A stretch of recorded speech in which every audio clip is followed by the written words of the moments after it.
আসসালামু আলাইকুম শিক্ষার্থী বন্ধুরা, সবাইকে স্বাগত জানাচ্ছি হিসাব বিজ্ঞানের নতুন আরও একটি ক্লাসে। আমরা আজকের এই ক্লাসে আলোচনা করব আমাদের নবম দশম শ্রেণীর হিসাব বিজ্ঞান বইয়ের নবম অধ্যায় রেওয়ামিল নামের যে অধ্যায়টি রয়েছে সেই অধ্যায়ের 4 নম্বর সৃজনশীল প্রশ্নটি। খেয়াল করে দেখো, আমাদের 4 নম্বর সৃজনশীল প্রশ্নে আমাদেরকে কি বলেছে। আমাদের 4 নম্বর সৃজনশীল প্রশ্নে আমাদেরকে বলেছে ওহি সিরামিক্স এর ব্যবসায়ের গাণিতিক শুদ্ধতা যাচাইয়ের উদ্দেশ্যে 2025 সালের 31শে ডিসেম্বর তারিখে নিম্নলিখিত উদ্ধৃতের তথ্য সরবরাহ করে। আচ্ছা, কি কি তথ্যগুলো দেওয়া আছে? মূলধন, ব্যাংক উদ্ধৃত, ব্যাংক উদ্ধৃত বা সেটা তারিখ দেওয়া আছে। রেওয়ামিলের ক্ষেত্রে তারিখ অনেক গুরুত্বপূর্ণ ভূমিকা পালন করে, যে কারণে আমাদেরকে তারিখের ব্যাপারটা একটু সতর্ক থাকতে হবে। তারপর হচ্ছে প্রাপ্য হিসাব, প্রদেয় হিসাব, আয়কর, ক্রয় বিক্রয়, প্রাপ্ত ভাড়া, সমাপনী মজুত পণ্য, প্রশিক্ষণ ভাতা, রপ্তানি শুল্ক, প্রাপ্ত বার্তা, বিনিয়োগ, লভ্যাংশ প্রাপ্তি, আসবাবপত্র, প্রারম্ভিক মজুত পণ্য, সমাপনী ব্যাংকে জমা এবং আন্তঃফেরত। এই জিনিসগুলো আমার প্রশ্নে দেওয়া আছে। ক নম্বর প্রশ্নে আমাকে বলেছে, অ্যাজ ইউজুয়াল নর্মালি যেই প্রশ্নটা আমাদের খুবই সবসময় থাকে, সেটা হচ্ছে ওহি সিরামিক্সের রেওয়ামিলে মোট কত টাকা অন্তর্ভুক্ত হবে না সেটার পরিমাণ বাইর করতে বলছে। রেওয়ামিলে আসবে না এই ধরনের জিনিসগুলো, তাই না? আমরা নর্মালি কি জানি, রেওয়ামিলে আসে না হাতে নগদ ও ব্যাংক জমার প্রারম্ভিক উদ্ধৃত আমার রেওয়ামিলে অন্তর্ভুক্ত হয় না।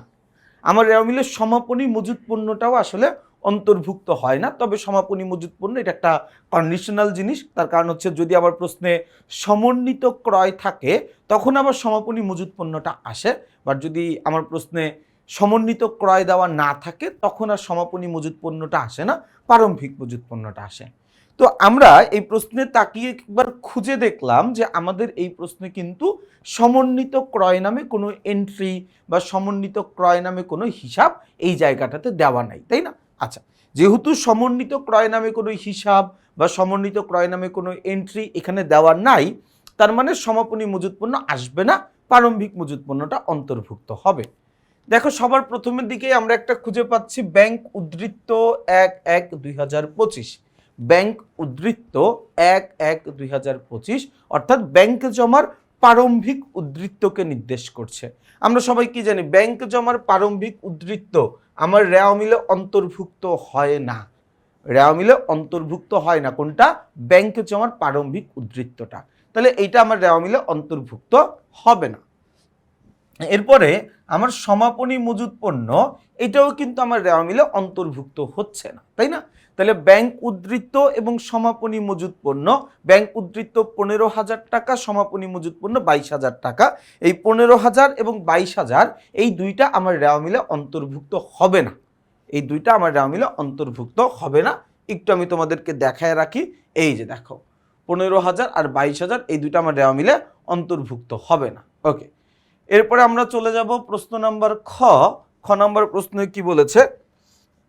বলেছে উপর্যুক্ত তথ্যের আলোকে ওহি সিরামিক্সের রেওয়ামিল প্রস্তুত করো। সোজা কথা, রেওয়ামিল প্রস্তুত করবো। আমরা রেওয়ামিল প্রস্তুত করার নিয়ম সবাই জানি, সেটা হচ্ছে আমার প্রতিষ্ঠানের সম্পদ, ব্যয় এবং উত্তোলনবাচক যেই হিসাবগুলো রয়েছে সেই হিসাবগুলোকে আমি ডেবিট করে দিব। আয়, দায় এবং মূলধনবাচক যেই হিসাবগুলো রয়েছে সেটাকে আমরা ক্রেডিট করে দিব। আবার বলছি, সম্পদ, ব্যয় এবং উত্তোলন এই জাতীয় হিসাবগুলোকে আমরা ডেবিট করব। আয়, দায় এবং মূলধন এই জাতীয় হিসাবগুলোকে আমরা ক্রেডিট করে দিব, তাই না?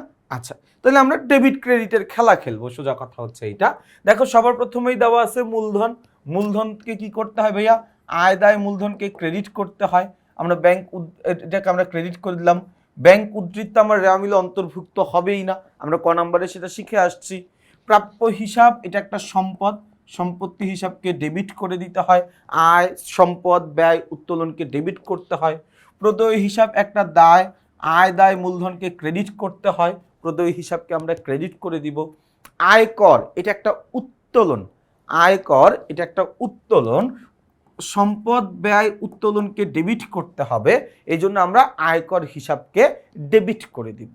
সম্পদ, ব্যয় এবং উত্তোলনকে ডেবিট করতে হবে, এই জন্য আমরা আয়কর হিসাবকেও ডেবিট করে দিলাম। ক্রয় একটা ব্যয়, সম্পদ ব্যয় উত্তোলন ডেবিট, এজন্য ক্রয়কেও ডেবিট করে দিব। বিক্রয় একটা আয়, আয় দায় মূলধনকে ক্রেডিট করতে হয়, আমরা বিক্রয়কে ক্রেডিট করে দিব। প্রাপ্ত ভাড়া, এটা একটা আয়, প্রাপ্ত ইটসেলফ আয়বাচক শব্দ। হ্যাঁ, মানে কিছু কিছু টার্ম আছে যেগুলো দেখলেই তুমি বুঝবা যে এটা আসলে কোনটা কি জাতীয় হিসাব। যেমন প্রাপ্ত, এটা একটা আয়বাচক হিসাব। প্রাপ্ত ভাড়া, প্রাপ্ত ভাড়া এটা একটা আয়বাচক লেনদেন। এটা একটা কিবাচক লেনদেন? আয়বাচক লেনদেন। আয়গুলোকে ক্রেডিট করতে হয়, আমি ক্রেডিট করে দিব। সমাপনী মজুত পণ্য আমার রেওয়া মিলে অন্তর্ভুক্ত হয় না, তো এটাকে আমরা রেওয়া মিলে অন্তর্ভুক্ত করব না। প্রশিক্ষণ ভাতা, এটা একটা ব্যয়, সম্পদ ব্যয় উত্তোলনকে ডেবিট করতে হবে, এই জন্য আমরা প্রশিক্ষণ ভাতা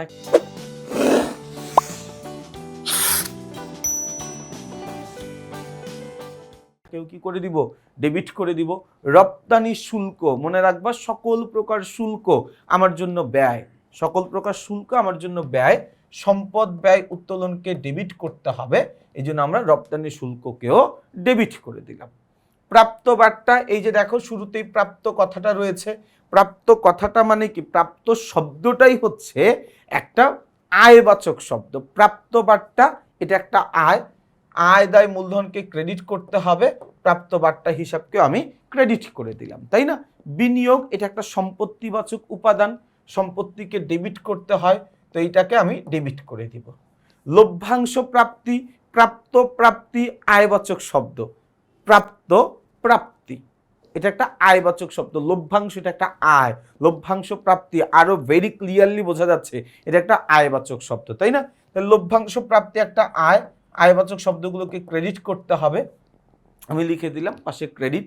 আসবাবপত্র একটা সম্পদ, সম্পদ ব্যয় উত্তোলনকে ডেবিট করতে হয়, এই জন্য আমি ডেবিট করলাম।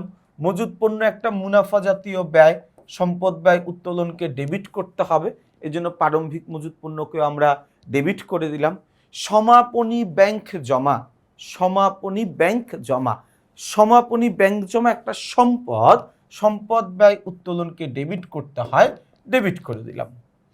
আচ্ছা, এরপরে দেখো বলা আছে আন্তঃফেরত। আন্তঃফেরত মানে আমার দিকে ফেরত আসতেছে, আমার দিকে ফেরত আসবে কোনটা? আমি যেটা বিক্রি করছিলাম, বিক্রয় একটা আয়, আয় যদি ক্রেডিট হয়, আয়টা ফেরত আসলে সেটা ডেবিট হয়ে যাবে, এই জন্য আন্তঃফেরতকে আমরা ডেবিট করে দিলাম। তাহলে দেখো রেওয়া মিল করা আমার কাছে মনে হয় হিসাব বিজ্ঞানে যত ধরনের অঙ্ক আছে সবগুলো অঙ্কের মধ্যে একটা সহজতম একটা অঙ্ক, তার কারণ আমরা খুব সহজে এই জায়গা থেকে ডেবিট ক্রেডিট নির্ণয় করেই আমাদের অঙ্কটা করে ফেলতে পারি। আমি আশা করছি আমরা যে রেওয়া মিলটা প্রস্তুত করলাম এটাতে আসলে তোমাদের কারো কোনো অসুবিধা নেই। মানে রেওয়া মিলে খুব বেশি নিয়ম জানতে হয় না, খুব একটা কিছু বুঝতে হয় না, জাস্ট র্যান্ডমলি অঙ্ক করলে অঙ্কগুলো পারা যায়। গ নাম্বার প্রশ্নে কি বলেছে দেখো, গ নাম্বার প্রশ্নে আমাদেরকে বলেছে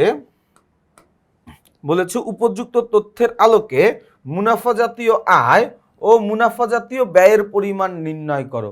মুনাফা জাতীয় আয় এবং মুনাফা জাতীয় ব্যয় হচ্ছে আমার প্রতিষ্ঠানের রেগুলার যেই আয় বা রেগুলার যেই ব্যয়গুলো আছে সেটার পরিমাণকে বোঝায়। আমার প্রতিষ্ঠানের রেগুলার আয় এবং রেগুলার ব্যয়গুলোকেই আমরা কি বলি? মুনাফা জাতীয় আয় বা ব্যয় বলে থাকি, তাই না? আচ্ছা, এই যে আমার প্রতিষ্ঠানের রেগুলার আয় ব্যয়গুলোই আমি লিখব, যদি এর মধ্যে এমন কোনো উপাদান পাই যেটা আমার আয়কে হ্রাস করে দেয় আমি সেটা কমায় দিব, এমন কোনো উপাদান যদি পাই আমার আয়কে বৃদ্ধি করে এটা যোগ করব। যেমন আমরা যখন ক্রয় লিখব, প্রারম্ভিক মজুত পণ্য যোগ ক্রয়, সেখান থেকে সমাপনী মজুত পণ্যটা বাদ দিতে হবে, আমরা এটা সবাই জানি। বিক্রয় যখন লিখব, বিক্রয় থেকে বিক্রয় ফেরতটা বাদ দিব, ক্রয় লিখলে ক্রয় থেকে ক্রয় ফেরতটা বাদ দিব, এই বেসিক জিনিসগুলো একটু টুকটাক করতে হবে আর কি।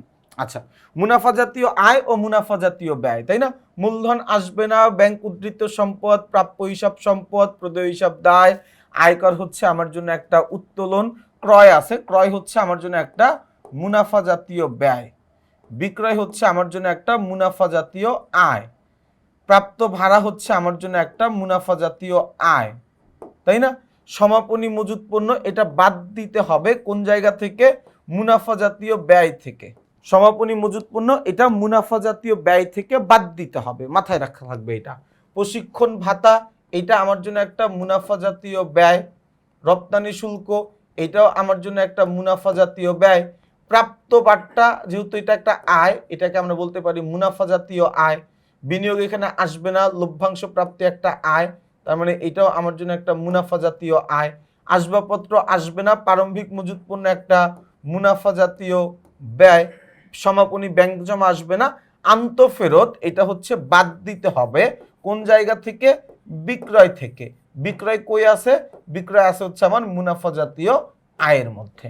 তার কারণ আন্তঃফেরত তো কি করে ভাইয়া? বিক্রয়ের পরিমাণকে কমায় দেয়। তো বিক্রয় যেখানে যেখানে যাবে আন্তঃফেরত তার পেছনে পেছনে যাবে। এখন তুমি যে অঙ্কই করো না কেন, বিক্রয় যেখানে যেখানে যাচ্ছে বিক্রয় ফেরত তার পিছনে পিছনে যাবে। কথা কি বোঝা গেছে ভাইয়া? তাহলে কোনটা কোনটা কোন জায়গায় আসবে আমরা এটা কিন্তু বুঝতে পারলাম, তাই না? আচ্ছা, আমি একটু তোমাদেরকে উত্তরটা দেখায় দেই। উত্তরটা একটু দেখায় দেই। এই যে দেখো আমাদের রেওয়া মিল, আমরা যেটা যে পাশে বসবে বলেছিল আমরা সেটা সেই পাশে লিখেছি। ডেবিট ক্রেডিট যোগফল করে দেখছি দুইটা পাশ সমান আছে।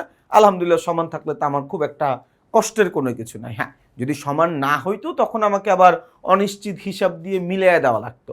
যেহেতু সমান হয়েছে এখন আমাকে আর অনিশ্চিত হিসাব দিয়ে মেলানোর দরকার নাই। আচ্ছা, এরপরে দেখো এই যে আমার মুনাফা জাতীয় আয় ও ব্যয়। এই যে দেখো আয় থেকে আমি আন্তঃফেরতটা বাদ দিছি, বিক্রয় থেকে, আর সমাপনী মজুত পণ্যটা প্রারম্ভিক মজুত পণ্য থেকে বাদ দিছি, তাই না?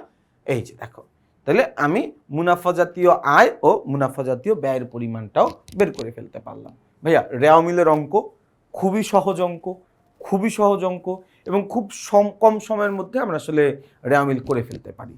তো আমরা 4 নম্বর সৃজনশীল প্রশ্নটি নিয়ে আলোচনা করলাম। ইনশাল্লাহ আমরা আগামী ক্লাসে চেষ্টা করব সৃজনশীল নম্বর 5 নিয়ে আলোচনা করতে। সেই পর্যন্ত সবাই ভালো থাকবা, সুস্থ থাকবা, আমার জন্য বেশি করে দোয়া করবা। আসসালামু আলাইকুম।